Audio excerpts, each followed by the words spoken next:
#2 in the league, but he's never been a guy that's going to carry it to a championship, despite being able to score a bunch of points. That's coming up. All right, Colin, thank you.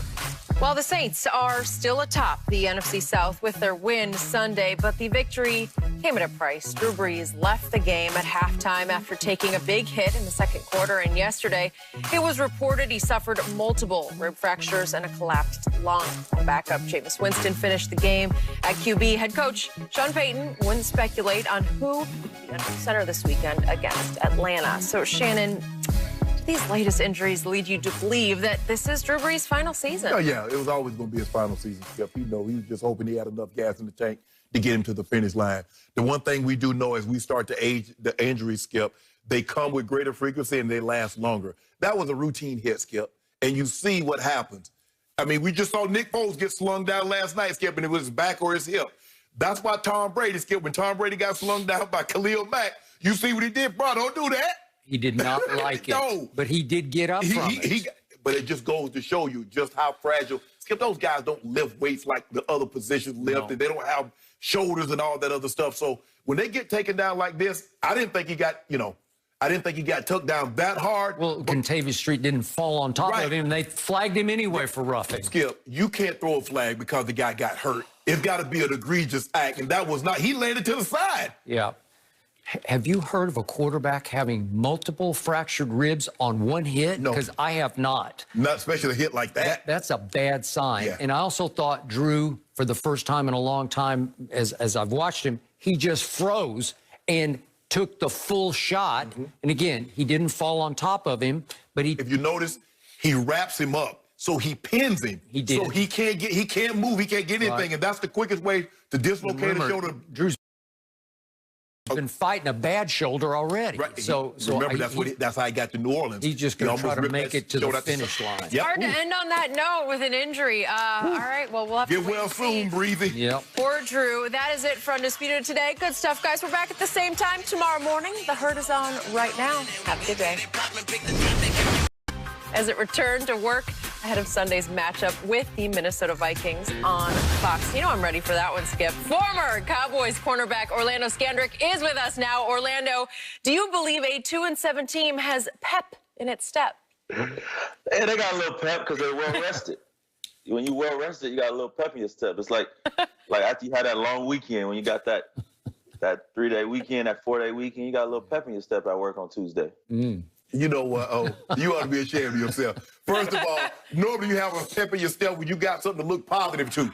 You know, oh, man, I can't wait to get back. Man, we 7-2, or we 6-3, or we undefeated. Ooh, man, I can't wait to get back to work. Do you see what they've been putting on tape? They 2-7. They do got something to look forward to, huh? Almost over. Exactly. So you ain't got no pep. That means the check's about to get stopped. The check's about to get cut off. To be realistic, some of those guys are playing for their future, so I'm sure they got some pep in their step. Some of those guys is playing for the long-term, livelihoods of their family, so they should have a little pep, but they're not going anywhere. You would like to see some progress, but I have zero hope. When I came on here and we started this thing, I said I had zero hope because of their defense, and now they coming off the bye, playing against a red-hot Vikings team. Yeah, they can have some pep in their step, all right? It's not going to end well. But I would have, I'd have felt better, Skipper. If they'd have won that last game. Well, they should have. No, they played well enough to. The referees took it right out of their hands. There you go. Well, you know it and I know it. So who you going with? Oh, my gosh. You going with Andy Dalton, you going with Bad, or you going with Gigi? Gigi? Garrett Gilbert? Yeah. I'm going with Andy Dalton. 3 Pro Bowls. First 5 years in the league, averaged 10 wins a year. But you just told me that was a long time ago. You told me Drew Holiday made the All-Star team. You said that was 2013. Yep. What years was that when Andy Dalton went to the Pro Bowl? It was a ways ago. Yeah, exactly. Yeah, I got it. But the reason that there was pep in the step is these guys were watching the games on Sunday, and the stinking Eagles lost to the Giants. And the stinking Washington football team lost at the buzzer to Matthew Stafford and Prater up in Detroit. Yep. And even though Alex Smith played out of his mind, that was the unsung game of the week by what he did. Yeah, but the problem is that the Cowboys have been dominated by both of those teams. So what does that tell you? I'm not sure the Eagles really dominated them, but I'll give you that with the Washington football And now team. you got my first cousin. You saw what he did last night, right? Yep. Okay. The score wasn't indicative of what happened in Philadelphia, but they didn't do much of anything. Okay, here's the point.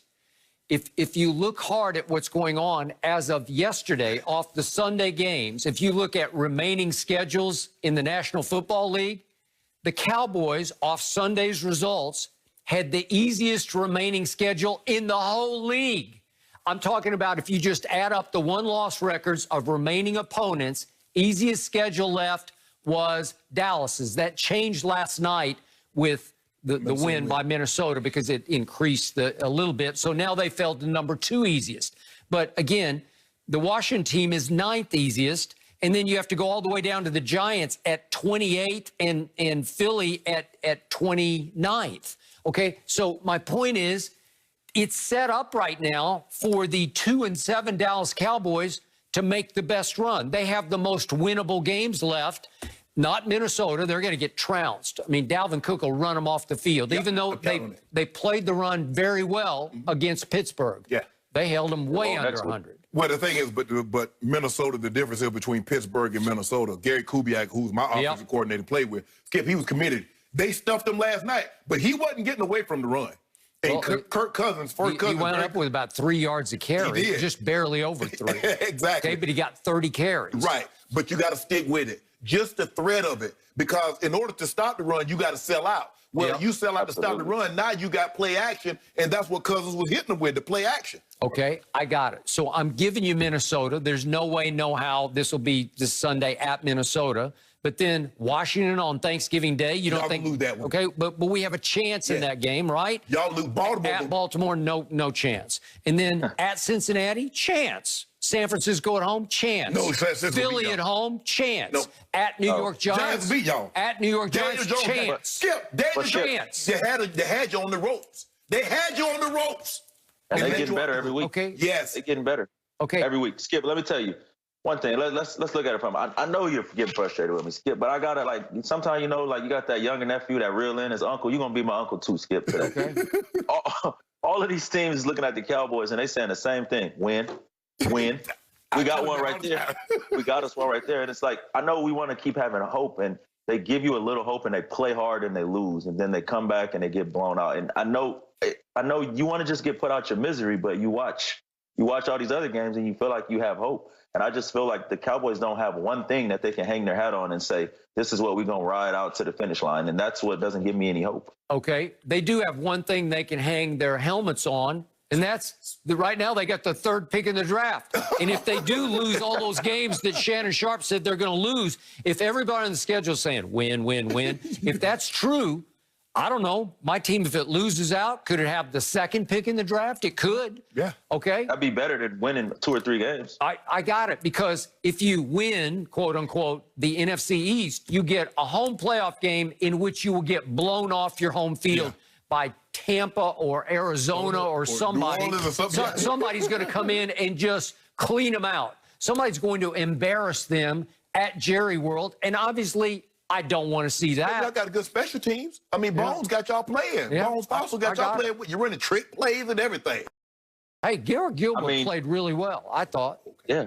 But when you don't have no expectations, it's much better to say really well, because when the expectations is low, anything you do is getting a pat on the back. I think the Pittsburgh Steelers are a team that is like a naturally slow starting team, and they just kind of coasted through the Cowboys. But now you're going to be facing the Vikings, who are a team trying to get back in this thing. They're playing with some real pride. They're playing with some like they're going somewhere. They look like they have taken off. I agree. But didn't you, as an ex-Dallas Cowboy defensive player, didn't you see some signs of life and hope in the Dallas defense against Pittsburgh? Because I sure did.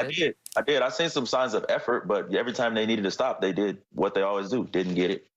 Every time they needed to turn over, didn't get it. Oh, what I don't understand, he talking about his defense. Now, what about that offense that got all of those weapons? When are you going to see progress with them? 3 points, 9 points. Really, Skip? Okay, but we haven't had Andy Dalton, who got concussed at Washington, and we didn't have Zach Martin in that game. And once he came back, it solidified the offensive line. I think it's decent now. I think it's good enough to protect Andy Dalton enough that he can get the 3 weapons involved. Skip. They can win Andy a couple Dalton. games. Are we really? He put his hopes on Andy Dalton. That's what Andy Dalton. Well, he simply entered this year as the best backup quarterback in all of football, and even you agreed with that. He was, but after watching him play, is he still? Did you see the 2 throws he made to beat the New York Giants? Now you're saying the Giants might be the best team in the East. Yeah. I've been telling you that all along. Andy Dalton beat them. He flat out cold-cocked them with 2 throws at the end of the game. If you watch the Giants have gotten better defensively. I'm talking about exponentially. Now, the thing that concerns me, offensively, they look like they've gotten better. But Daniel Jones is still susceptible to the big turnover at the most.